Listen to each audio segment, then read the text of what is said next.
ভয়াবহ দাবানলের আগুনে যখন পুড়ছে ফ্রান্সের বিস্তীর্ণ বনাঞ্চল, তখন আগুনের বিরুদ্ধে জীবন বাজি রেখে লড়ছেন হাজার হাজার ফায়ার ফাইটার। আর এই কঠিন সময়ে তাদের পাশে মানবতার হাত বাড়িয়ে দিয়েছেন সাধারণ মানুষ। খাবার, বিশ্রাম আর সেবা যত্নে কৃতজ্ঞতার এক অনন্য দৃষ্টান্ত গড়েছেন ফরাসিরা। ফ্রান্সের দক্ষিণ পশ্চিমাঞ্চলে এখনও নিয়ন্ত্রণে আসেনি ভয়াবহ দাবানল। আগুনে পুড়ে গেছে ৪২,০০০ হেক্টরেরও বেশি বনভূমি। নিরাপত্তার স্বার্থে ২,২০,০০০-এর বেশি মানুষকে নিরাপদ স্থানে সরিয়ে নেওয়া হয়েছে। আগুন নেভাতে দিনরাত এক করে কাজ করছেন হাজার হাজার ফায়ার ফাইটার। টানা কয়েকদিনের লড়াইয়ে তারা হয়ে পড়েছেন ক্লান্ত।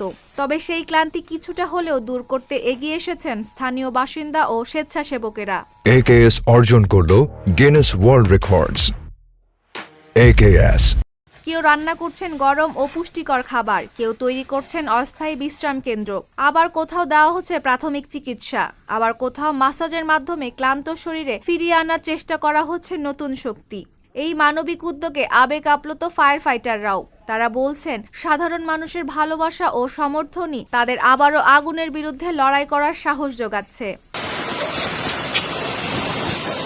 তবে পরিস্থিতি এখনও উদ্বেগজনক। এই দাবানলে প্রাণ হারিয়েছেন ২ তরুণ ফায়ার ফাইটার, আহত হয়েছেন ৯০ জনেরও বেশি। সামনে রয়েছে আরও তীব্র তাপপ্রবাহের আশঙ্কা। তবুও আগুনের বিরুদ্ধে এই যুদ্ধে থেমে নেই কেউ, কারণ আগুনের চেয়েও শক্তিশালী হয়ে উঠেছে মানুষের প্রতি মানুষের ভালোবাসা আর মানবতার বন্ধন। Desk report, Dhaka post.